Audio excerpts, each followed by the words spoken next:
यमुना तीरा वनचारी यमुना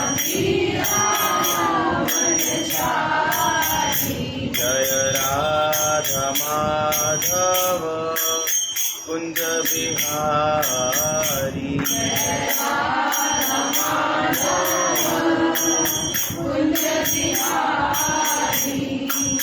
हरे कृष्णा कृष्णा कृष्णा हरे हरे हरे राम राम राम हरे हरे सभी का हरे कृष्णा कृष्णा कृष्णा हरे हरे हरे राम राम राम हरे हरे हरे कृष्णा कृष्णा कृष्णा हरे हरे हरे राम राम हरे हरे हरे कृष्णा कृष्णा कृष्णा हरे हरे हरे राम राम राम हरे हरे हरे कृष्णा कृष्णा कृष्णा हरे हरे हरे राम राम हरे हरे हरे कृष्णा कृष्णा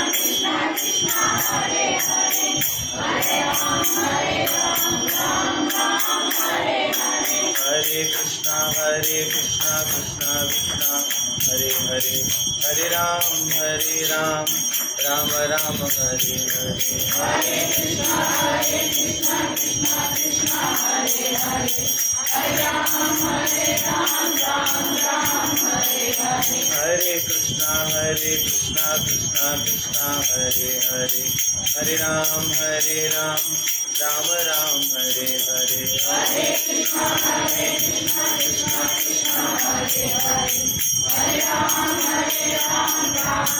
हरे हरे हरि बोल हरि बोल हरि हरि हरि बोल हरि बोल हरि बोल हरि हरि हरि बोल हरि बोल हरि बोल हरि हरि हरि बोल हरि बोल हरि बोल हरि हरि हरि बोल हरि बोल हरि बोल हरि हरि हरि बोल हरि बोल हरि बोल हरि हरि हरि बोल जय गौर प्रेमानंदे श्री वृंदावन चंद्र भगवान की श्री गरुड़ पुराण की निताय गौर प्रेमानंदे।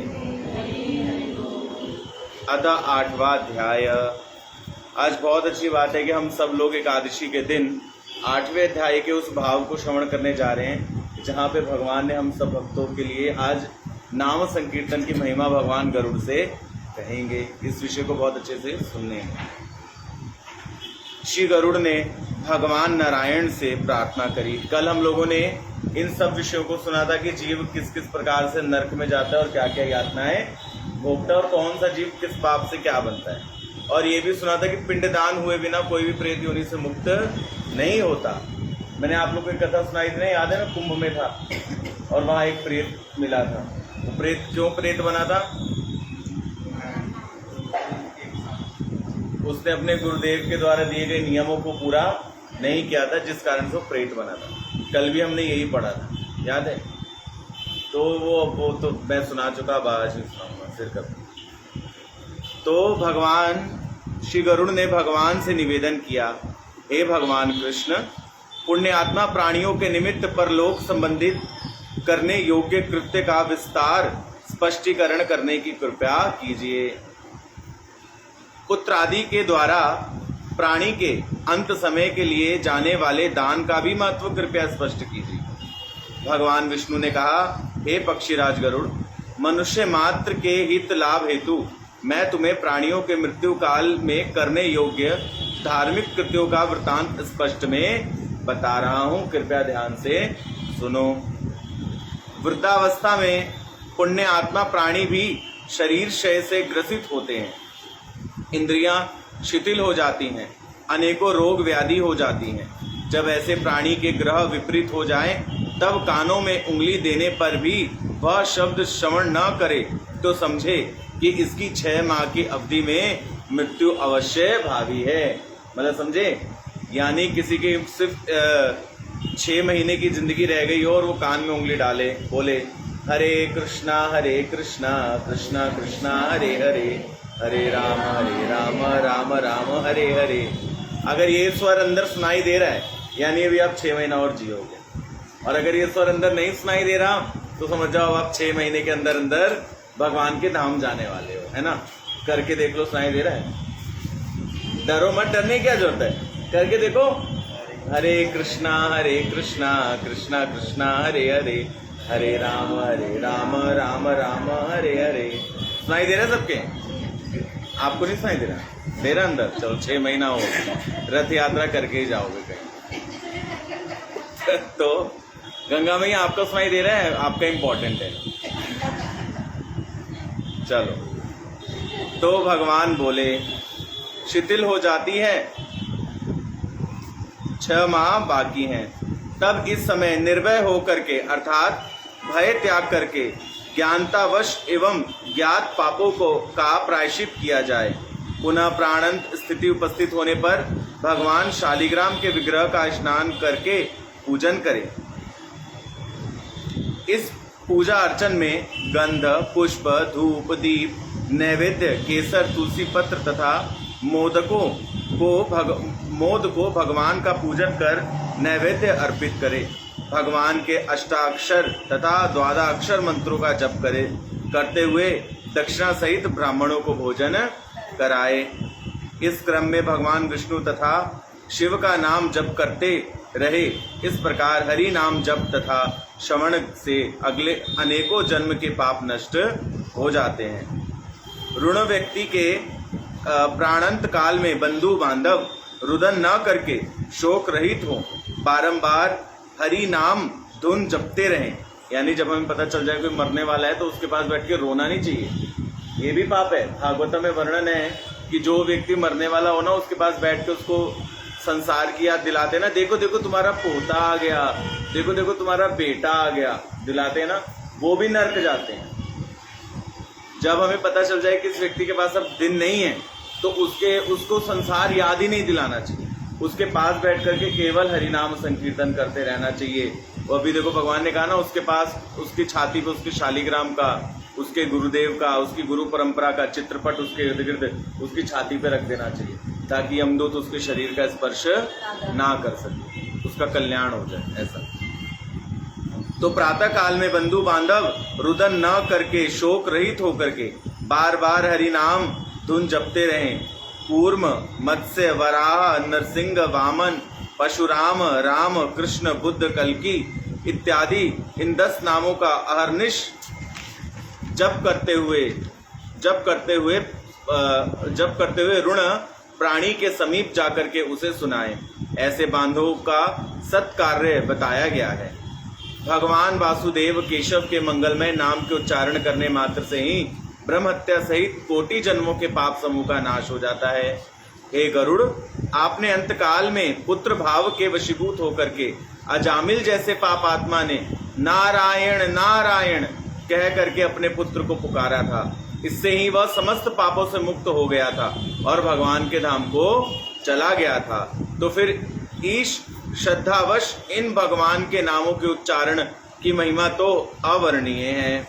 कोई दुष्ट आत्मा भी यदि श्री भगवान हरि के नामों का भक्ति भाव से उच्चारण करता है तो भगवान उसके भी पाप नष्ट कर देते हैं। यह स्थिति इस प्रकार है कि धोखे या अज्ञानवश अग्नि का स्पर्श करने से जैसे प्राणी अग्नि में दग्ध होकर के संविभूत हो जाता है।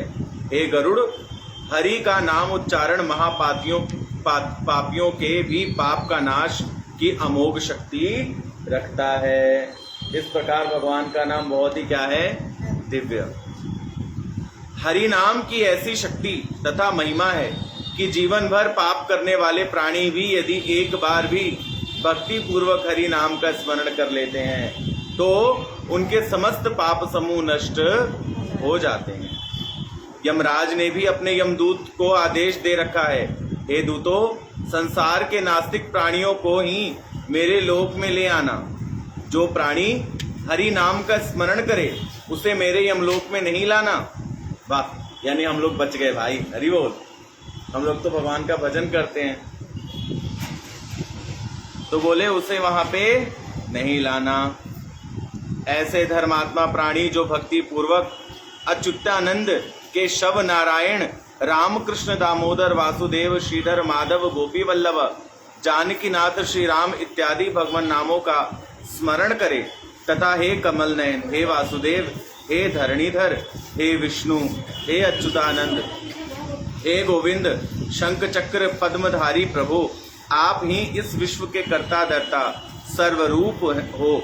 इस प्रकार भगवान का स्मरण करने वाला पाप रहित भगवत भक्तों को यमदूत मेरे लोक में मत लाना। ऐसा कौन कह रहा है? यमराज जी इस प्रकार का भाव कर रहे हैं। मेरे लोक में ऐसे प्राणियों को लेकर के आना जो हरि विमुख नास्तिक हो, दरिद्र सेवी, भगवान अच्युतानंद मुकुंद माधव की सेवा से, चरण सेवा से विमुख हो, जो अपने गुरु का अपराधी हो, नरकाधिकारी, पापाचारी, हरि विमुखी हो। हे यमदूतों, उनके गृह निवास से पकड़ करके ले आना, जिनके रसना पर हरि नाम उच्चारण प्रकट न होता हो, जो हरि चरणों से विमुख हो, जो भगवान को प्रणाम न करता हो, जिसके हाथ भगहरि सेवा में प्रवृत्त न होते हो, ऐसे पापी पुरुष को हे यमदूतों यमलोक में लेकर के आना। हे गरुड़ जी, यमराज ने ऐसी ही आज्ञा अपने यमदूतों को दे रखी है। हे गरुड़, भगवान विष्णु का हरि कीर्तन ही संसार में मंगलकारी है। इससे तुम अनेकों पाप का सर्वोत्तम प्रायश्चित समझो। इससे बढ़कर के पाप प्रायश्चित कोई अन्य नहीं है। पाप नाशक अनेकों प्रायश्चित करने पर भी पाप का नाश नहीं होता। अतएव हरि नाम से को ही गरुड़ सर्वोत्तम पापनाशी साधन समझना चाहिए। अनेकों प्रकार के प्रायश्चितों द्वारा भी हरि भक्ति से विमुख पापियों का उद्धार नहीं होता। यह स्थिति इस प्रकार है जैसे मदिरा से भरे घट को पतित पावनी सरिताएं भी पवित्र नहीं कर सकती। उसी प्रकार से जो जीव भगवान से विमुख है वो कभी भी कितना ही साधन कर ले, साधन का मतलब समझते हैं आप लोग? नहीं समझते। जैसे जो हरि नाम नहीं जपता वो कितना दान कर ले, कितने मठ मंदिर बनवा ले, कितना हवन कर ले, कितने ही भूखों को खिला दे, लेकिन उसका कल्याण कभी भी नहीं होगा। श्री केशव के नामोच्चारण प्रभाव से पाप मुक्त हुए प्राणियों को पाप भय दृष्टिगोचर नहीं होता। यमराज तथा उनके यमदूत उन्हें दुस्वप्न देकर भी भयभीत नहीं करते, फिर भला वह उनके सामने कब प्रकट होंगे? हे गरुड़, अंतकाल में ब्राह्मण को गौदान करने से अथवा ब्राह्मण मुख से हरि नाम श्रवण करने से प्राणी मांस, रुधिर इत्यादि से भरे नारकीय वैतरणी नदी में पतित नहीं होता। इसलिए हम सभी भक्तों को अपना जीवन रहते गौदान जरूर करना चाहिए। ये नहीं अभिलाषा रखनी चाहिए कि हमारे बच्चे बड़े हो जाएंगे तो अपनी कमाई से हमारा गौदान करेंगे। जिस प्रकार हम सभी लोग कुछ कुछ जन्मदिन अनंतदिन मनाते रहते हैं ना, कुछ कुछ पैसा इकट्ठा करके, तो एक बार ऐसा संकल्प लो कि अपने बर्थडे पर या एनिवर्सरी पर हम लोग गौदान करके आते हैं धाम में जाकर, क्योंकि मौत का तो पता नहीं ना कब आ जाए मौत। तो इसलिए अपने हाथ से जीवन रहते ही पहले ही गौदान कर दो, बहुत अच्छा है। अतएव श्री विष्णु नाम का भक्ति पूर्वक स्मरण करते हुए काल्यापन करें। इससे जन्म जन्मांतर के पापों का नाश होता है। पुनः श्री विष्णु सहस्त्रनाम अथवा श्री गीता जी का पाठ करें अथवा किसी अन्य के द्वारा श्रवण करें। प्राणी प्राणांत काल में यदि एकादशी व्रत, गीता, गंगाजल, तुलसी दल, विष्णु चरणोदक का मतलब है चरणामृत इत्यादि का यदि स्मरण करे तो उसे मुक्ति प्राप्त हो जाती है। भगवान के निमित्त संकल्प पूर्वक स्वर्ण अन्न इत्यादि दान करके स्वर्ण दक्षिणा सहित वेद पाठी ब्राह्मण को सवत्सा गौ का मतलब होता है बछड़े के साथ गौ सहित दान करना चाहिए। गौ सहित क्या करना चाहिए? दान करना चाहिए। अंत काल में अल्प अथवा अधिक जो भी किसी सत्पात्र को दान दिया जाता है उसका सर्वाधिक महत्व है।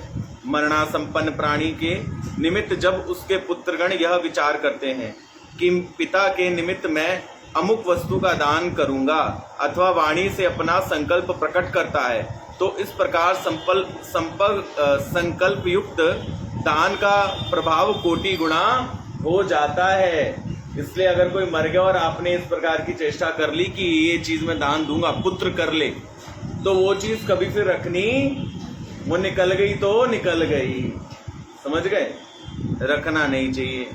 तथा प्राणांत काल में प्राणी का पुत्र यदि सत्पुत्र है तो वह अनेकों प्रकार के दान देता है।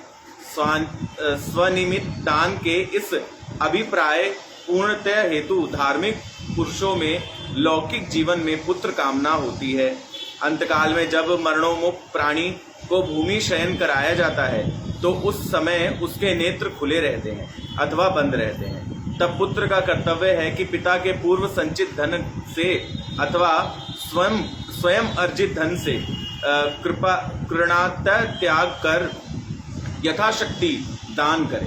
समझे, यानी पिता मर जाए तो पुत्र को यथाशक्ति खूब अपने पिता के लिए, माता के लिए दान करना चाहिए, दान करे। इस समय धन लोभवश कदापि कृपणता न करे। ग्रहातुर काल अर्थात सूर्य ग्रहण एवं चंद्र ग्रहण के अवसर पर दिए गए सात्विक दानों का विशेष महत्व माना गया है। इन्हें विशेष पुण्य प्रद कहा गया है। अतएव तिल इत्यादि अष्टम महादान इस अवसर पर अवश्य दें। जैसे 8 महादान क्या क्या हैं? लोहा, तिल, स्वर्ण, रुई, भूमि, गौ तथा सप्त धान्य। इन समस्त दानों में प्रत्येक दान सभी को पवित्रता देने वाले हैं। पुनः यदि संभव हो तो अष्टदान का अनुष्ठान एक ही दिन में पूरा कर लिया जाए, यह सर्वोत्तम दान है। महापातक नाशी तथा बड़े बड़े पाप को नष्ट करने वाला यह अष्ट महादान ऐसा है कि इस दान विधान को अंतकाल में अवश्य ही पूरा किया जाना चाहिए। इस अष्ट महादान के फल महात्म का मैं स्पष्टीकरण करता हूँ। भगवान नारायण बोले, मेरे द्वारा उत्पादित तिलों की 3 श्रेणियां हैं। ये सर्वाधिक पवित्र हैं। इनमें देव, दानव, असुर इत्यादि सबके सब तृप्त होते हैं। तिल होते हैं ना 3 प्रकार के, सफेद तिल, काला तिल और लाल तिल। Very good. ये तीनों ही मुख्य हैं और ये तीनों देव, दानव और पितरों को तृप्त करने वाले होते हैं। 3 श्रेणियों में श्वेत, कृष्ण और कपिला ये 3 प्रकार हैं। उद के दान करने से मनसा वाचा कर्मणा किए गए सारे पापों का नाश हो जाता है। पृथ्वी पर हाथ रख करके संकल्प पूर्वक लोहे का दान करने से पुण्य प्रभाव से प्राणीजन को न तो यमलोक, यम सीमा और न यम मार्ग में ही गमन करना पड़ता है।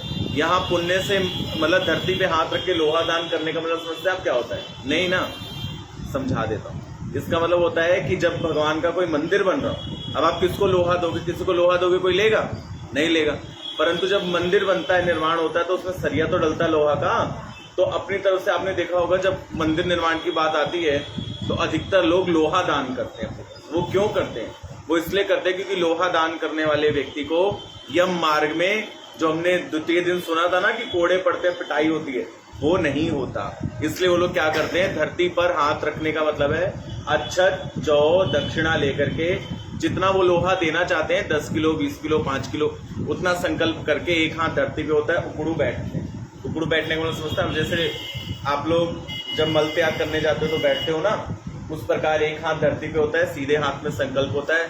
आपके गुरुदेव या ब्राह्मण देवता हाथ में जल 3 बार छोड़ करके और आपसे संकल्प कराते हैं और उतने लोहे का दान दिया जाता है। तो ऐसे लोहे का दान करने वाले को कभी भी नरक नहीं जाना। ये बात है। यमराज ने अपने हाथों में जो परशु, कुठार, मूसल, दंड, खड़ग इत्यादि जो भी अस्त्र शस्त्र धारण कर रखे हैं, वह सभी पापात्मा प्राणियों को दंडित करने के निमित्त हैं।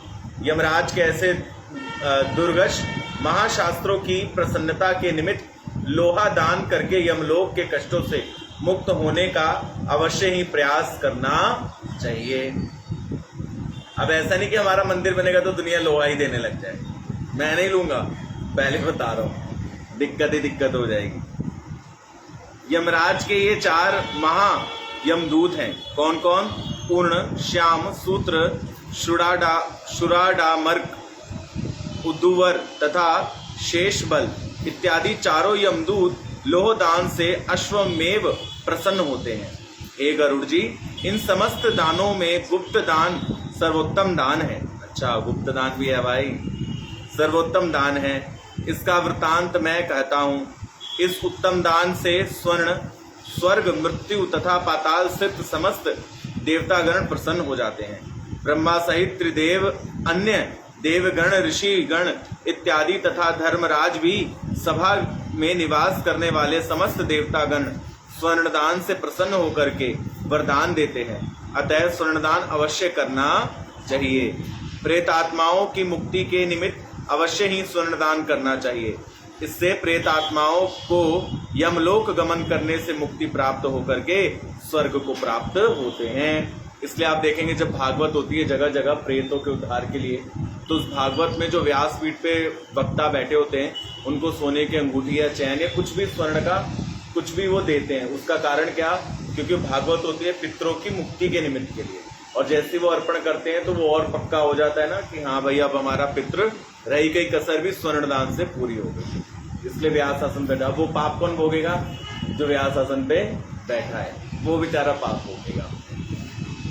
इस दान के प्रभाव से ऐसे प्राणी अंतकाल तक स्वर्ग लोक में निवास करके पुनः मृत्यु लोक में लक्ष्मीवान, गुणवान, धर्मज्ञ, वाक्य बटु तथा पराक्रमी भूपाल के रूप में उत्पन्न होते हैं। रूई का दान, रूई के दान करने से यमराज के तथा यमदूतों के भय से मुक्ति प्राप्त हो जाती है तथा इस प्रकार लवणा दान करने से भी यम तथा यमदूतों का भय समाप्त हो जाता है।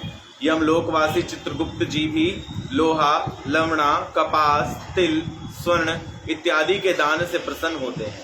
सप्त धान्यों के दान से धर्मराजा प्रसन्न होते हैं। यमलोक में यमपुरी वासी तथा यमलोक के उत्तर, पूर्व तथा पश्चिम द्वार पर स्थित रहने वाले द्वारपाल भी प्रसन्न हो जाते हैं। यव, अक्षत, गुड़, गेहूं, उड़द, चना, प्रियंगु ये सप्त धान्य माने जाते हैं। यदि कोई प्राणी गोचर्म आकर के प्रमाण में भी यदि भूमि का दान किसी सत्पात्र को करे तो वह ब्रह्म हत्या जैसे महापापों से मुक्त हो जाता है। ऐसे ऋषियों का कथन है। गौचर्म आकार भूमि प्रमाण का स्पष्टीकरण यह है कि गौशत बैलों सहित जितनी भूमि आकार में घेर कर बैठ जाए वह भूमि प्रमाणिक गोचर मानी जाती है। समझ गए? राजा द्वारा राज्य में किए गए महापापों का निवारण अन्य व्रतों तथा तीर्थों आदि से निवारित हो जाता है। इसका निवारण एकमात्र रूप में भूमि दान करने से ही हो जाता है।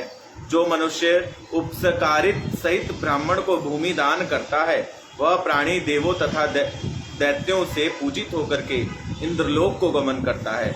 भगवान बोले, हे पक्षीराज गरुड़, भूमि दान दिए बिना अन्य दानों का फल भी अल्प प्रमाण में प्राप्त हो जाता है। परसों हमने कथा में श्रवण किया था ना, भूमि दान किस किस को करना चाहिए? और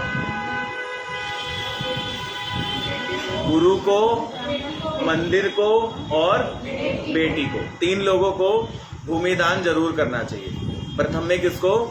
गुरुदेव को, द्वितीय में भगवान के लिए और तृतीया में अपनी बेटी को। बेटे को कुछ देने का अधिकार, बेटों से खाली लेना है, बेटी को देना है। भूमि दान का फल प्रतिदिन वृद्धि को प्राप्त करता हुआ बढ़ता ही रहता है।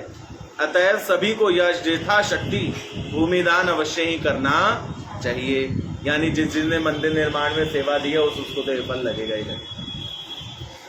जो भूमिपति अर्थात भूस्वामी होकर के भी सत्पात्र ब्राह्मणों को भूमिदान नहीं करते हैं वह जन्म जन्मांतर में ग्रास में कुटी मात्र के लिए भी भूमि प्राप्त न होने पर निर्धन ही होते हैं। यही बात मैंने कही थी ना कि जिन्होंने कभी भी किसी गुरु को या मंदिर निर्माण के लिए भूमिदान नहीं करी उसका इस जीवन में क्या अगले जीवन में भी अपना मकान नहीं हो सकता। ये बात है।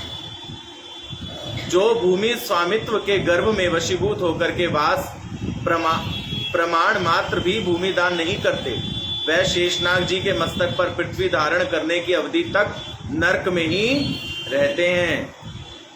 अतः भूस्वामी होकर के पृथ्वी दान अवश्य ही करें।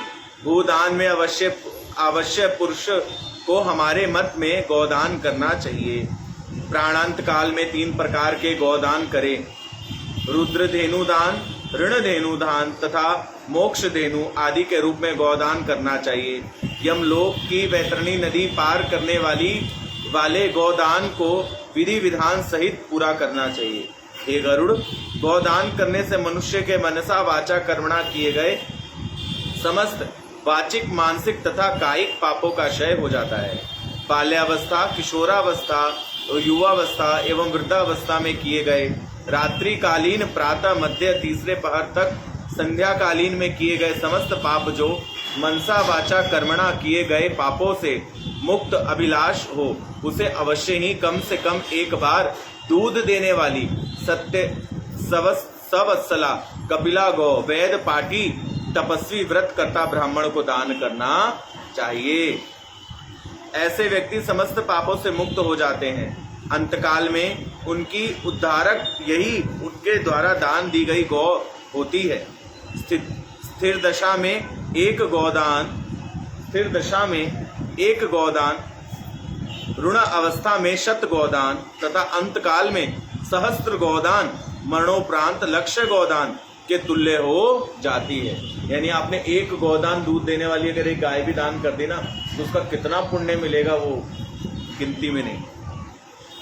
सतपत्र को दिए गए गौदान का फल लक्ष्य गौदान के तुल्य हो जाता है तथा दान दाता के अनंत गुण फल प्राप्त होता है। इस क्रम में सतपात्र को प्रतिग्रह ग्रहण करने का दोष नहीं व्यापता।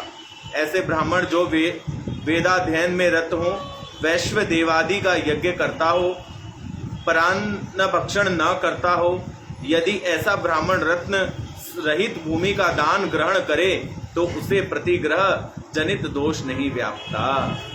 कितनी बड़ी बात, समझ में आ रहा है ना भाई।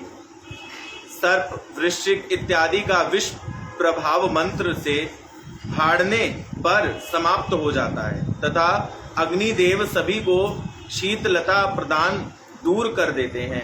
इन दोनों को ही पाप दोष नहीं व्यापता है। एक किंतु किसी कुपात्र को गोदान करने से दानदाता को नरक गमन करना पड़ता है।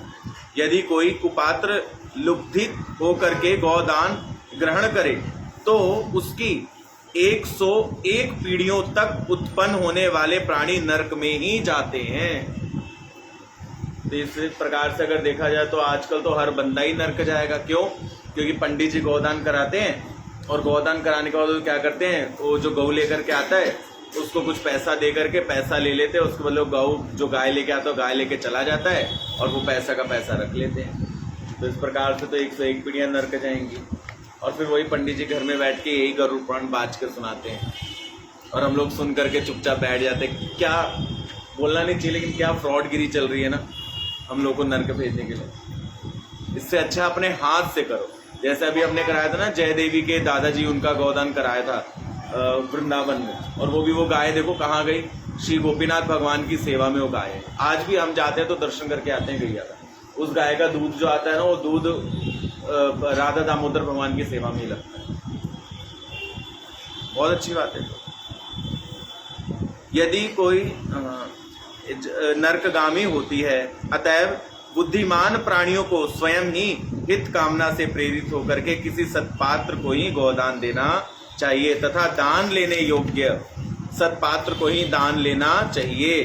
कृपात्र का दान लेना तथा उसे देना दोनों ही पाप तथा कृष्ट वृद्धि करने वाले हैं।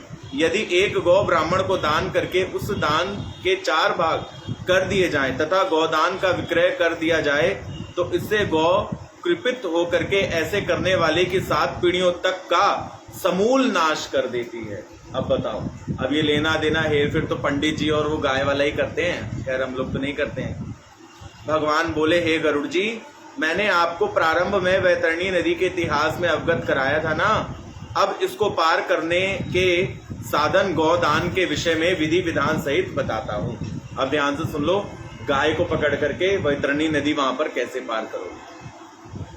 कृष्णवर्णी गौ अथवा कपिल गौ तो अलंकार वस्त्राभूषण से सुसज्जित करके, सींग तथा खुर चांदी से मढ़वा करके, दुग्ध दोहन के साथ के लिए कांस्य पात्र सहित दान करना चाहिए।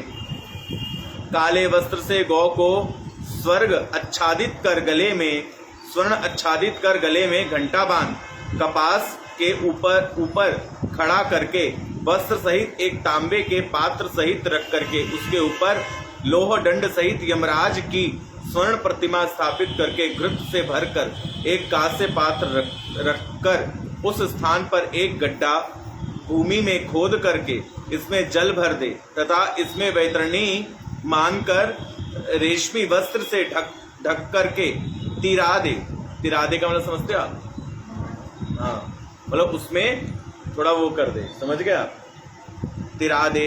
नाव के ऊपर सूर्य की ओर मुख करके संकल्प सहित सविधि गोदान संकल्पित करे, जैसे हमने वृंदावन में किया था ना, यमुना जी के वहां पे तट पर संकल्पित करे। विधि विधान सहित गौ का गंध पुष्प धूप दीप द्वारा पूजन करे। उसे वस्त्राभूषण सहित वेद पाठी सतपात्री ब्राह्मण को दान दे दे। गौदान करता हाथ में गौ की पूंछ को धारण करके नौका पर पैर रख करके दान ग्रह करता ब्राह्मण के मुख से मंत्रोच्चारण को पूरा करे। आजकल तो मंत्रोच्चारण ही नहीं बोलते पंडित जी, मंत्रोच्चारण क्या करते हैं? स्वस्ति वाचन करते हैं। और अभी तो पंडित जी के सामने बैठे हैं, क्या कोई पंडित जी स्वस्ति वाचन करता है कि जिस अपने यजमान का पुण्य ये कृत्य कर रहा हूं इसका ये पाप मुझे मिल जाए? कोई इस प्रकार का मंत्र पढ़ता है क्या? नहीं पढ़ता ना। लेकिन पैसा 1 रुपया कम हो जाए तो पंडित जी लड़ने लग जाते हैं कि आपने पैसा कम दिया है ना। उनसे बोला जाए कि भाई तू मेरा पाप तो लिया नहीं, ये क्या चक्कर है? लेकिन यहाँ भगवान क्या कह रहे हैं? मंत्र के साथ वो पूरा विधि विधान से दान दे। नहीं हो मंत्र तो मुझसे लेकर के ले जाना, जब करोगे तो वो देखते रहना मंत्र पंडित जी पूरा पढ़ रहे हैं, ठीक है। तथा प्रार्थना करे कि हे प्रभु, आप ही भव सागर में डूबे प्राणियों को त्रिविध ताप मुक्ति दान देते हैं। आप ही समस्त दुखी प्राणियों के रक्षक हैं। हे विप्र श्रेष्ठ श्री विष्णु स्वरूप भूमि देव, कृपया करके मेरा उद्धार करो तथा वैतरणी पार करने के निमित्त मैंने आपको जो दक्षिणा सहित गौदान किया है इसको मैं प्रणाम करता हूँ। अति भयंकर यमलोक के मार्ग को जो कि 100 योजन विस्तृत है उसमें वैतरणी पार करने की कामना में मैंने आपको जो तरुणा गौ दान किया है उसे मैं पूर्ण श्रद्धा से प्रणाम करता हूँ। हे गौ माता, आप स्वयं ही यमलोक के विस्तृत यम मार्ग में मुझे वैतरणी नदी पार करने की इच्छा से मेरे यहाँ प्रतीक्षा करना, इस कामना से मेरा पुनः आपको नमस्कार है। हे गौ माता, मेरे हृदय में मेरे सम्मुख तथा पीछे आपका निवास हो तथा मैं भी आपकी सेवा में ग्राम निवास करूं। हे गौ माता, राज्यों में संपत्ति के रूप में जो लक्ष्मी वास है तथा इंद्रिय समूह में लक्ष्मी रूप है वह सब गौ रूप में आप में भी स्थित है। अतएव हे गौ माता, मेरे पापों का नाश करो। इस प्रकार दान दाता हाथ में गौ की पूंछ पकड़ करके करबद्ध मुद्रा में यमराज की प्रार्थना करते हुए दक्षिणा सहित गौ का ब्राह्मण को दान कर दे। भगवान बोले, हे गरुड़, मनुष्य वैतरणी के निमित्त गौदान करके धर्म मार्ग द्वारा धर्म राज्य की सभा के मध्य प्रविष्ट होता है। शूद्र पवित्र स्थिर विचार से वैतरणी व्रत तथा दान का पालक करके वैतरणी नदी पार करने की कामना से गौदान करे। भगवान बोले, हे गरुड़, गौदान करने से यम मार्ग में प्राणी का वैतरणी नदी सहज ही सुखपूर्वक पार हो जाती है। अतएव पुण्य जन काल में अवश्य ही गौदान करना चाहिए। गंगा जी इत्यादि तीर्थ में भ्रमण, सूर्य तथा चंद्र ग्रहण में के अवसर पर मेष अथवा तुलसी संक्रांति के दिन, अमावस्या के दिन, अंचक कर्म मकर संक्रांति एवं विषुवा के दिन जबकि दिवस रात्रि समान होते हैं तथा व्यतिपात के दिन, अक्षय तृतीया अथवा युगादि तिथि में अथवा इनमें भी किसी भी तिथियों को अथवा किसी भी अन्य पुण्य तिथियों में इस दान धर्म का पूरा करना चाहिए। इसके अतिरिक्त अन्य किसी काल में भी जबकि सत्पात्र ब्राह्मण प्राप्त हो, श्रद्धा तथा साधन हो, तो उसमें ही पुण्य काल मान करके इस दान धर्म को पूरा कर लेना चाहिए। लक्ष्मी चंचला है तथा सदैव एक ही स्थिति नहीं रहती, यह विचार करके उचित अवसर प्राप्त होने पर यह सत्कार्य को पूरा कर लेना चाहिए। यानी भगवान यहाँ ये कह रहे हैं कि पैसा सबके पास टिकता नहीं है, तो जब तुम्हें अवसर मिल जाए, जब तुम्हें दिखे कि अब ये पैसा मेरे पास बचा हुआ है 10-20 हजार रुपए, तो झट से जाकर के गौदान कर लेना चाहिए। स्वयं के कल्याण कामना से अपने आर्थिक स्थिति के अनुसार सत्पात्री ब्राह्मण को दान करने से अनंत गुण की प्राप्ति होती है। अतएव यदि अल्प धन में भी श्रद्धा पूर्वक सत्पात्र को दान किया जाए तो अक्षय फल के रूप में प्राणी को जन्म जन्मांतर तक साथ देता है। दान अनंत यात्रा का पथेय है, इसमें यमलोक के महामार्ग का दुख नहीं व्यापता। जो दान देते हैं वह सुखी हो जाते हैं, जो दान धर्म का पालन नहीं करते वह यमलोक तथा यम मार्ग में दुख भोगते हैं। इस भूलोक में मनुष्य जो भी दान करते हैं वह उन्हें यमलोक के मार्ग में प्राप्त हो जाता है। अति प्रबल पुण्य प्रभाव के प्राणी को यह मनुष्य योनि प्राप्त होती है। इसको प्राप्त कर जो प्राणी दान पुण्य तथा धर्म एवं भगवान का भजन नहीं करते उन्हें मरणोपरांत सदगति प्राप्त मरने के बाद नहीं होती। जो प्राणी अपने जीवन काल में सत्कर्म अथवा धर्म का पालन करते हैं उन्हें ही सदगति प्राप्त होती है। धन पुत्र कल्प बांधव तथा हमारा यह शरीर सभी नश्वर हैं, ऐसा विचार कर धर्म का अवश्य ही पालन करना चाहिए। जब तक शरीर बलवान है तब तक ही यह सांसारिक प्रेमी जीवन स्थिर है। ये बात तो सच है। जब तक आपका शरीर सुंदर अच्छा और स्वस्थ है तब तक ही आपके घर वाले से लेकर के बाहर वाले आपको प्यार करेंगे, वरना नहीं करेंगे। स्थिर है। मृत्यु हो जाने पर यह स्थिर स्थिति समाप्त हो जाती है। आत्मा ही आत्मा का सच्चा मित्र है। ऐसा दृढ़ विचार करके जीवित अवस्था में ही धन संचय करे, क्योंकि मरणोपरांत कोई किसी को न तो कुछ दे सकता है और न ही किसी से कोई कुछ ले सकता है। मरणोपरांत कोई किसी को न कुछ देगा न लेगा। प्राणी के इस मृत शरीर को समस्त बंधु बांधव लोह अथवा काष्ठ के समान पृथ्वी पर रखकर अंतिम क्रिया के रूप में भस्म कर ही देंगे तथा विमुख होकर के लौट चले जाएंगे, किंतु धर्म फिर भी सहगमन करेगा। मृत्यु के पश्चात भौतिक संपदा ग्रह इत्यादि इस लोक में छूट जाते हैं। बंधु बांधव भी केवल शमशान भूमि तक ही प्राणी का साथ देते हैं, किंतु उसके शुभ अशुभ फल फिर भी उसके साथ रहते हैं। इस प्रकार धर्म ही मनुष्य का एक सच्चा साथी है।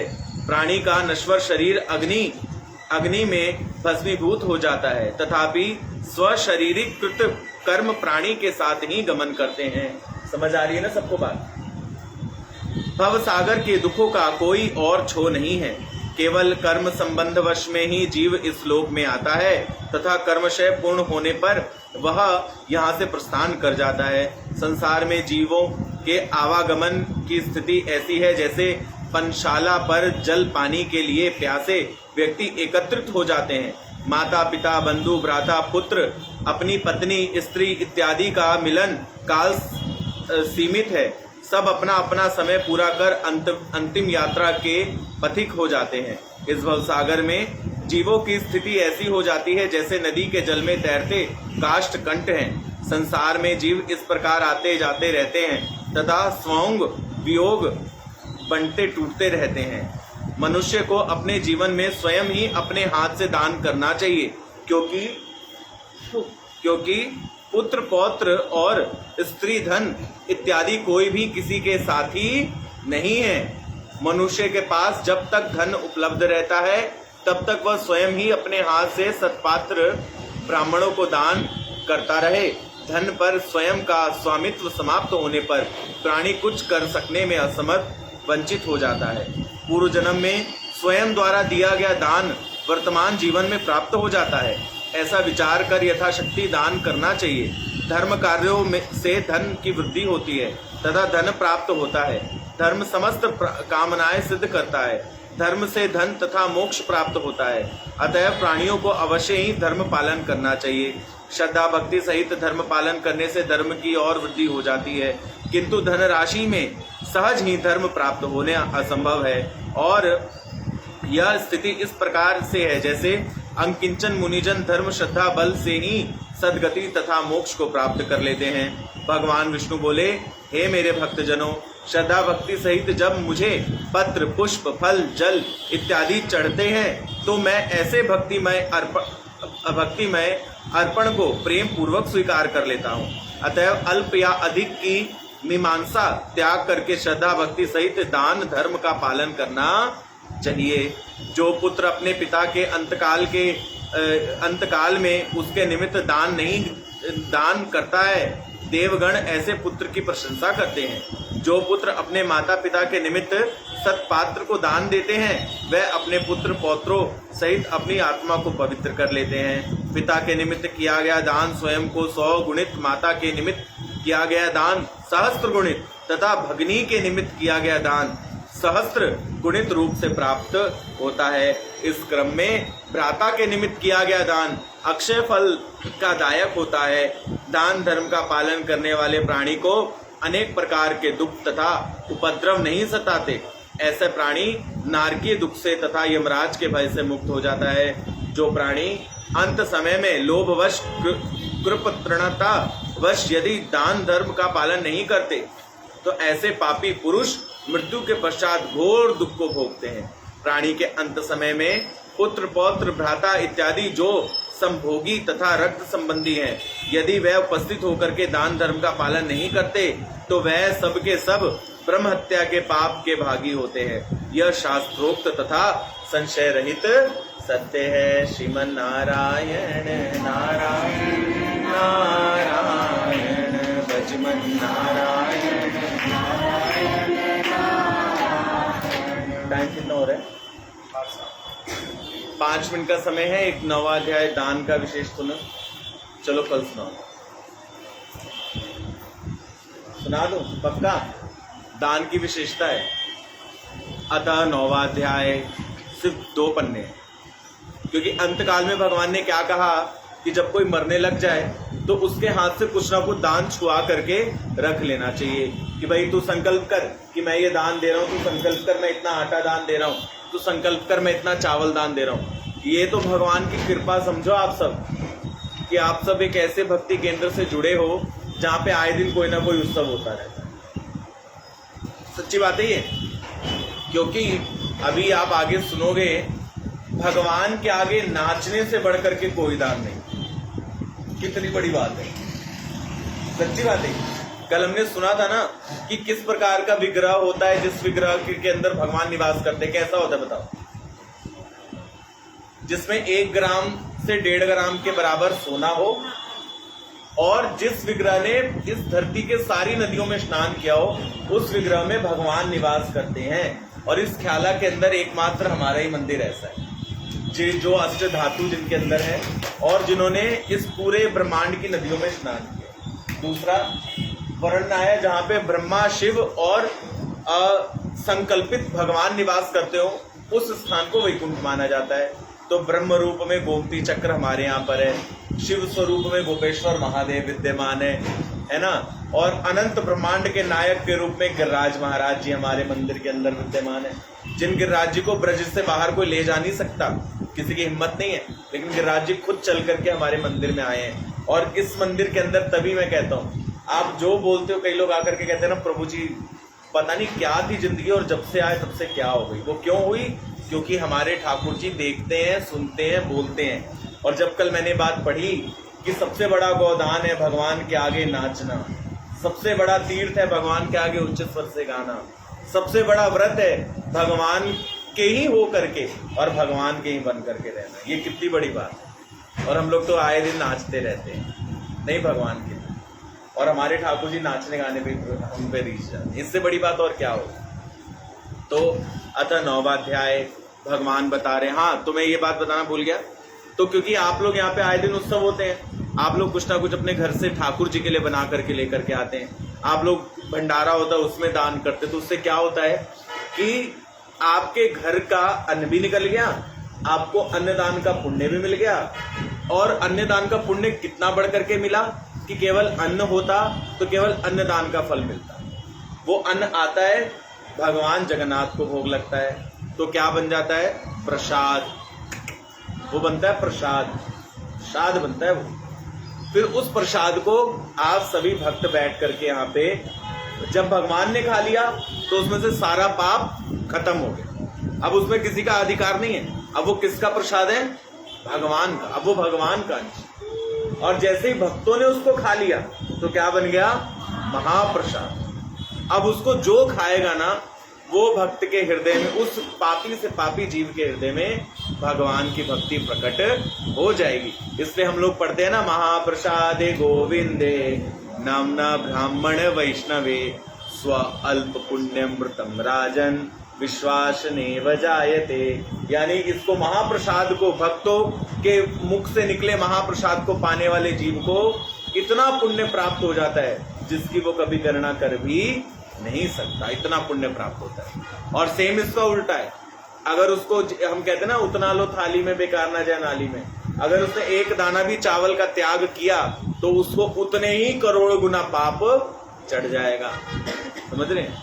इसलिए तो भगवान बोले, श्री गरुड़ जी ने कहा, हे भगवान नारायण, आपने प्राणियों के अंतकाल में दान धर्म का जो विशद वर्णन किया है वह मैंने श्रवण कर लिया। अब मृत प्राणी के कृत्य को कृपा करके बताइए। भगवान ने कहा, हे गरुड़, प्राणी के मृत्यु काल का जो विधि विधान है मैं उसे अब तुम्हें बताता हूँ। जो प्राणी इसका श्रवण कर प्राण त्याग करते हैं वे सद्गति को प्राप्त होते हैं। जीवात्मा जब प्रारब्ध कर्मवश शरीर त्याग करता है उस समय तुलसी वृक्ष के समीप एक गौमय मंडप निर्मित करना चाहिए।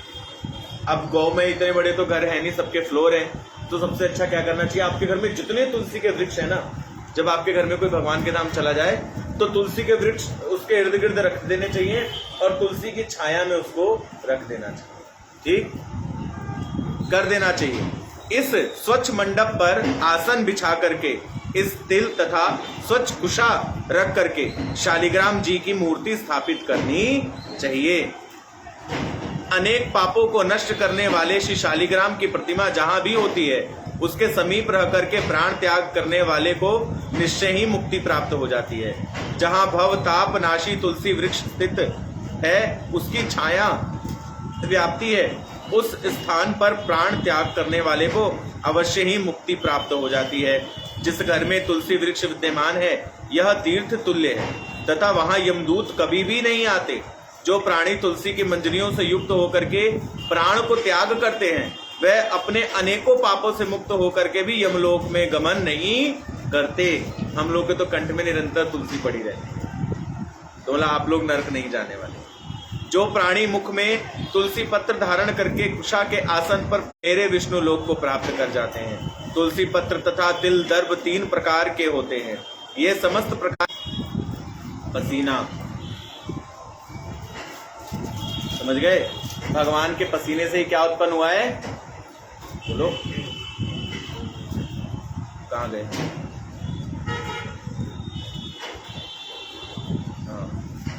हुआ है। तिल दान करने से असुर, दैत्य, दानव इत्यादि की बाधा नहीं सताती है।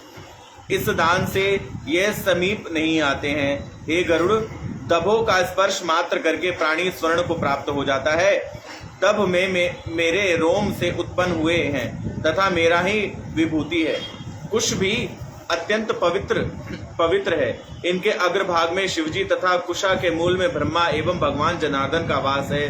कुशा का धार्मिक कृत्य में अनेक बार प्रयोग होता है तथापि ये अपवित्र नहीं होते, सदैव पवित्र माने जाते हैं। कुश, अग्नि, मंत्र, तुलसी तथा गौ सदैव ही पवित्र माने जाते हैं, किंतु शमशान में स्थित अग्नि को अपवित्र माना गया है। इस प्रकार प्रेत आहार भक्षण करने वाले ब्राह्मण पिंड पर स्थापित किए हुए दर्भ, मंत्र, गौ तथा तुलसी यदि नीच तथा अपवित्र प्राणी के स्वामित्व में हो तो यह ग्रहण करने योग्य नहीं होते।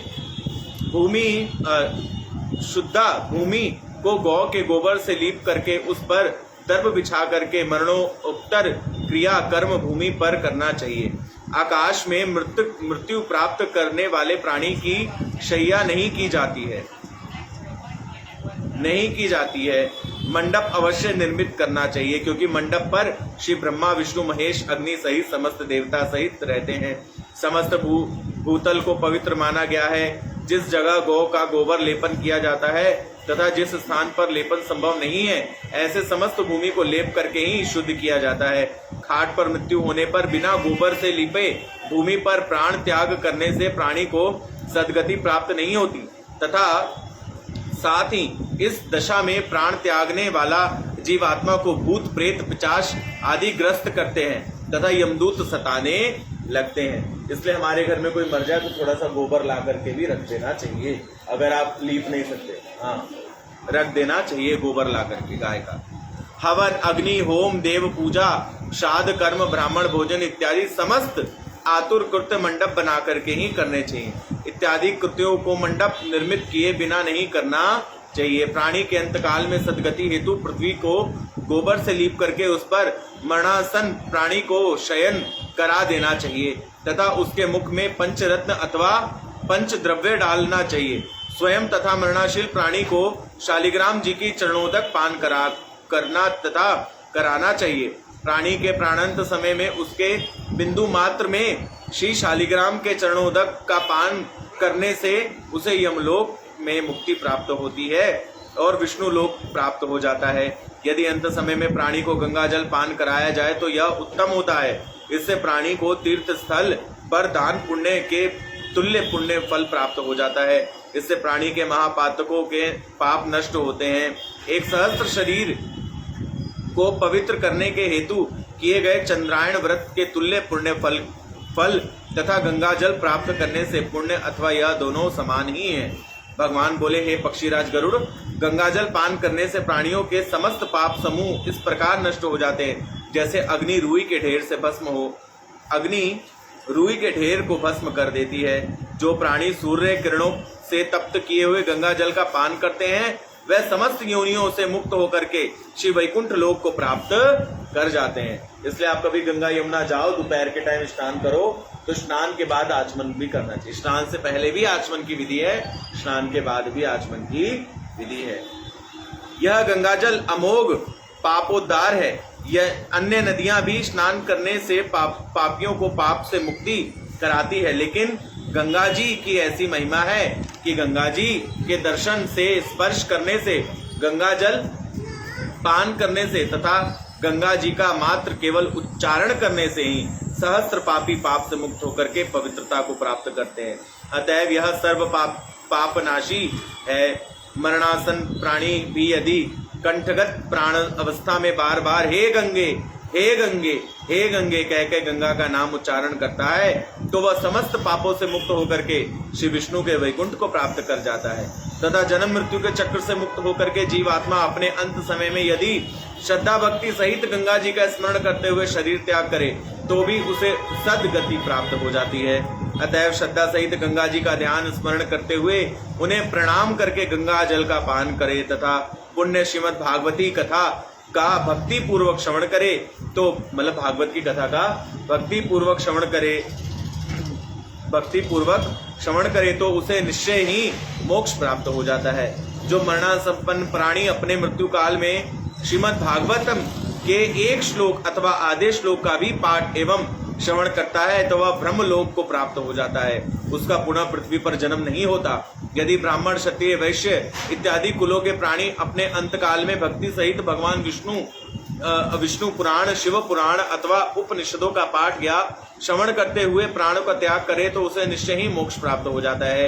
यदि ब्राह्मण क्षत्रिय वैश्य इत्यादि वैराग भाव का धारण करके अंतकाल में अन्न जल का त्याग करके आतुर संन्यास गति धारण करें एवं कारठगत कंठगत प्राण स्थित में संस्तत शब्द का उच्चारण करते हुए शरीर का त्याग करें तो मरणोपरांत निश्चय ही विष्णु लोक को प्राप्त करता है।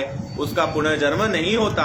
भगवान बोले, हे पक्षीराज गरुड़, जिस धर्मात्मा प्राणी के अंत समय में इस प्रकार का धार्मिक क्रियाएं संपन्न हो जाती हैं उसके मृत्यु में उसके प्राणवायु उद्दार मुख से निष्कासित होते हैं। मुख, नैन, नासिका तथा कंठ द्वारा ये सब ऊर्ध्वद्वार माने गए हैं। इन द्वारों से होकर के पुण्यात्मा प्राणी प्राण त्याग करते हैं तथा योगियों के प्राणवायु दशम द्वारा अर्थात तालु से निष्कासित हो जाते हैं। प्राण वायु तथा अपान वायु ये दोनों ही प्राणी के नाभि क्षेत्र में स्थित रहते हैं। जब यह शरीर त्याग करते हैं तो प्राण वायु सूक्ष्म आकार में शरीर के निष्कासित होता है। प्राण वायु के शरीर से निकलते ही यह शरीर इस प्रकार निराधार होकर के गिर जाता है, जिस प्रकार से भूमि का आधा आधार टूट जाने पर वृक्ष वायु प्रहार से निर्बल हो गिर पड़ता है। प्राण वायु द्वारा शरीर त्याग करने से देने पर यह पृथ्वी शरीर निश्चेचित होकर के दुर्गंधित तथा अपवित्र हो जाता है। तब इस शरीर को स्पर्श विमुख हो जाता है। ऐसे क्षणभंगुर पार्थिव शरीर पर अभिमान करना व्यर्थ है। इस शरीर की भी 3 गतियां हैं। सर्वप्रथम तो इस मृत शरीर में ही कीटाणु उत्पन्न हो जाते हैं अथवा पशु पक्षी ही भक्षण करके इसको मलमूत्र के रूप में विसर्जित कर देते हैं। यदि मृतक शरीर के बंधु बांधव के ही स्वामित्व में रहित है तो वह इसे शमशान भूमि में अग्निदाह करके भस्म कर देते हैं। इसका प्रकार नाश्यवान शरीर का अभिमान व्यर्थ हो जाता है। इस शरीर के पंचतत्व शरीर में से पृथक होकर के पंच तत्वों में विलीन हो जाता है। पृथ्वी में जल तत्व जल में, अग्नि में, वायु में एवं तेज में लीन हो जाता है। तेज का मतलब अग्नि। शरीर स्थित आकाश तथा आकाश तत्व में लीन हो जाता है। प्राणी के शरीर स्थिति में जो आत्मा स्थित है वह सर्वव्यापी, सर्व सुखदायी तथा बंधन रहित अजर अमर है। यह दृष्ट जगत में साक्षी भूत है तथा यह आत्मा शुभ अशुभ कर्मफल भोगने से मुक्त है। यह आत्मा दशेंद्रिय समूह से व्याप्त रूप में है। यह शब्द स्पर्श रूप रस गंध काम क्रोध इत्यादि से मुक्त है। यह प्राण भय मनोमय अन्नमय विज्ञानमय तथा अन्नदाय इन पंच तत्व कोश में व्याप्त भाव में स्थित है। जिस प्रकार अग्नि से ग्रह भस्म होने पर मनुष्य जीर्ण ग्रह त्याग कर नवीन ग्रह में निवास करने लगता है, उसी प्रकार जीवात्मा मृत शरीर का त्याग कर नवीन शुभ कर्म कामनाओं से युक्त होकर के नवीन शरीर धारण करता है। पुण्यात्मा जीव के शरीर त्याग कर जीवात्मा निकलने पर सजे हुए स्वर्ण विमान पर छत्र चवर इत्यादि सहित जीवात्मा को लेने के लिए विष्णु भगवान के दूत आते हैं विष्णु लोक से। धर्म के सार तत्व के ज्ञाता बुद्धिमान तथा धर्म श्रेष्ठ विष्णु पार्षद धर्मात्मा प्राणी को लेकर श्री विष्णु लोक को जाते हैं। पुण्यात्मा प्राणी दिव्य रूप धारण कर उत्तम वस्त्राभूषण अलंकारों रत्नादि स्वर्णमाल धारण कर अपने अंतकालीन दान पुण्य बल से देव पूजित स्वर्ग लोक को क्षण मात्र में ही सहजी प्राप्त कर लेते हैं। अतएव अंतकालीन आतुर क्रियाओं को विधि विधान सहित अवश्य ही पूरा करना चाहिए। श्री गरुड़ पुराण की जय। श्री नारायण भगवान की जय। निताय गौर प्रेमानंदे हरि हरि बोल। किसी भक्त का कोई प्रश्न?